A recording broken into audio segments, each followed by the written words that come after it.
ಇಂಥ ಜಂಗಮರು ಇದನ್ನು ಉಪಯೋಗ ಮಾಡ್ಕೊಂಡು ಸರಿನಾ ಅಂತೇಳಿ ಜಂಗಮರು ಸಹಿತ ವಿಚಾರ ಮಾಡ್ಬೇಕಾಗಿತ್ತು.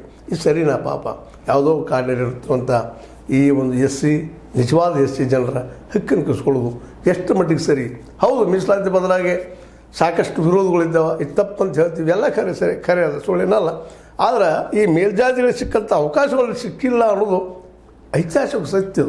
ಯಾಕಂದರೆ ಈ ಸಮಾಜದ ಕೇವಲ ಮೇಲ್ವರ್ಣೀಯ, ನಿಮಗೆ ಗೊತ್ತಾದ ಬ್ರಾಹ್ಮಣ, ಕ್ಷತ್ರಿಯ, ವೈಶ್ಯ ಈ ಜನ ಅತ್ಯಂತ ಅಲ್ಪಸಂಖ್ಯಾತರು ಇವರು. ಅವರು ಇದನ್ನೆಲ್ಲ ತಮ್ಮ ಬುದ್ಧಿವಂತಿಕೆಯಿಂದ, ತಮ್ಮ ಜ್ಞಾನದಿಂದ, ಅಥವಾ ಜ್ಞಾನಕ್ಕಿಂತ ಬುದ್ಧಿವಂತಿಕೆ, ಯಾಕಂದರೆ ಜ್ಞಾನದಲ್ಲೇ ಇನ್ನೊಬ್ಬರ ಹಕ್ಕನ್ನು ಕಸ್ಕೋಬೇಕಂತ ಇರೋದಿಲ್ಲ, ಆದರೆ ಬುದ್ಧಿಯಲ್ಲೇ ಅದಿರ್ತದೆ.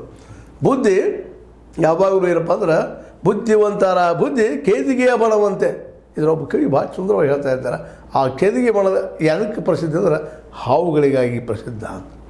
ಇಂಥ ಜನರಿಂದಾಗಿ ಒಂದಿಷ್ಟು ನಮ್ಮ ಜಂಗಮರಿಗೆ ಇವತ್ತು ಕೆಟ್ಟ ಹೆಸರು ಬರ್ತಾ ಇದೆ. ಅವ್ರು ಬಡತನದು ಇಲ್ಲಂತಲ್ಲ, ಯಾಕಂದ್ರೆ ಸುಮ್ಮನೆ ಯಾರೋ ಒಬ್ಬ ವ್ಯಕ್ತಿ ಕೆಳಜಾತಿ ಅಂತ ಹೇಳ್ಕೊಂಡು ಸರ್ಟಿಫೈ ಮಾಡ್ಕೊಳ್ಳೋದು ಯಾರೂ ಬಯಸೋದಿಲ್ಲ. ಆದರೆ ಇವರು ಬಯಸಿದವರು ಇನ್ನೊಂದು ಮಾತನ್ನು ನಾವು ಗಮನಿಸಬೇಕಾಗ್ಯದ. ಹೌದು ಬಿಡಪ್ಪ, ನಾವು SC ಸರ್ಟಿಫಿಕೇಟ್ ತೊಗೊಂಡಿದ್ದೀರಿ, ಆದರೆ ನೀವು SCಗಳೊಂದಿಗೆ ಬದುಕಾಗಿ ನಿಮ್ಗೆ ಸಾಧ್ಯ ಇದೆನಾ? SCಗಳ ಬದುಕನ್ನು ನೀವು ಅನುಭವಿಸೋಕ್ಕೆ ಸಾಧ್ಯ ಇದೆನಾ? ಊರ ಹೊರಗೆ ನಿಮ್ಗೆ ಇರ್ಲಿಕ್ಕೆ ಸಾಧ್ಯ ಇದೆನಾ? ಊರಿನ ಹೊಲಸನ್ನು ತೊಳಿಲಿಕ್ಕೆ ನಿಮ್ಗೆ ಸಾಧ್ಯ ಇದೆನಾ? ಏನು ಒಂದು ಇದಕ್ಕೆಲ್ಲದಕ್ಕೂ ಸಾಧ್ಯ ಇದೆನಾ? ಮತ್ತು ಹೋಲಿ ಕಡೆಗೆ ಒಬ್ಬ ಬುಡಗ ಜಂಗಮ ಅಥವಾ ಬೇಡ ಜಂಗಮ, ನಿಜವಾದ ಬೇಡ ಜಂಗಮನ ಮಗಳನ್ನು ಅಥವಾ ಮಗನನ್ನು ನಿಮ್ಮ ಮಗನಿಗೆ ಅಥವಾ ಮಗಳಿಗೆ ತೆಗೆದುಕೊಳ್ಳಿಕ್ಕೆ ಸಾಧ್ಯ ಇದೆನಾ?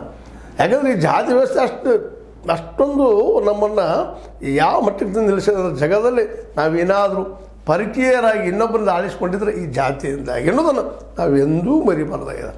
ಅದಕ್ಕಾಗಿ ಈ ದಿಶೆಯಲ್ಲೇ ಇವತ್ತು ನಮ್ಮ ಖರ್ಗೆ ಅವರು, ಮಲ್ಲಿಕಾರ್ಜುನ ಖರ್ಗೆ ಆಗಲಿ, ಆಂಜನೇಯ ಆಗಲಿ, ಇನ್ನುಳಿದ SC ಲೀಡರ್ಗಳಾಗಲಿ ಅವರೆಲ್ಲ ಇದನ್ನು ವಿರೋಧಿಸ್ತಾ ಇದ್ದಾರೆ. ಬೇಡ ಜಂಗಮರು ಸ್ವತಃ ವಿಚಾರ ಮಾಡುವಂಥ ವಿಷಯ ಅದ. ಯಾಕಂದ್ರೆ